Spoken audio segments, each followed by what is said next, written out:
جناب صدر محترم اساتذہ کرام اور میرے عزیز ساتھیو، السلام علیکم۔ آج مجھے جس عنوان پر لب کشائی کرنے کا موقع ملا گیا ہے وہ مجھ سے ایک بہت بڑا سوال کیا گیا ہے کہ کیا ہم آزاد ہیں؟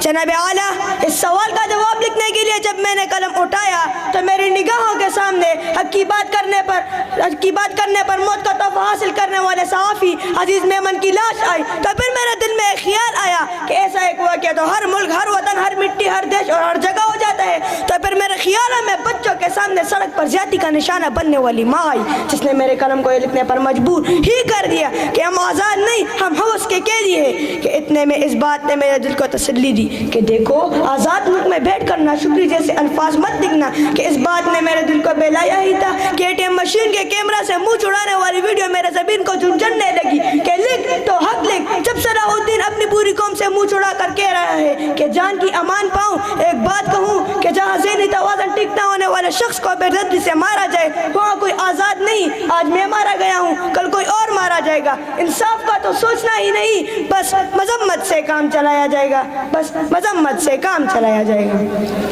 جناب اعلیٰ، ابھی میں نے لکھنے کی جسارت کی ہی تھی کہ فلسطین، کشمیر، برما اور چچنیا کے لوگوں نے چیخ چیخ کے پکارا کہ اے بے خبر، تو آزادی کی نعمت سے آشنا ہی نہیں۔ ارے تیری تو اس موضوع پر لکھنے کی عمر ہی نہیں، تو آج آزاد ہے، تو آج لکھنے کو آزاد ہے، تو آج پڑھنے کو آزاد ہے، تو آج اپنے دیش میں اسٹیج پر کھڑے ہو کر تقریر کرنے کو آزاد ہے، تیرے گھر کے مرد اپنی عبادت گاہوں میں جا کر عبادت کرنے کو آزاد ہے۔ چلو مان لیا 20% لوگ معاشرے میں خرابیوں کی وجہ سے ناانصافی کا شکار ہوئے ہوں گے، لیکن تو آج نوشہر و فیروز کے سامنے ان کے لیے کھڑے ہونے اور حق کی بات کرنے کو آزاد ہے۔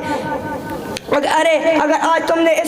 اس کرم سے خود کو آزاد نہ لکھا تو یاد رکھنا تم نے 1947 کے جدوجہد پر وار اور لفظ آزادی اور ایک بہت بڑی نعمت سے انکار اور لفظ آزادی کو رسوا اور دام بہت کم کیا، اور تم نے خود کو قیدی کہہ کے قلم کا غلط استعمال کیا، اور تم نے خود کو قیدی کہہ کے قلم کا غلط استعمال کیا۔ جناب اعلیٰ، یہ چیخیں، یہ پکار اور یہ آواز میری سماعت سے ٹکرا کر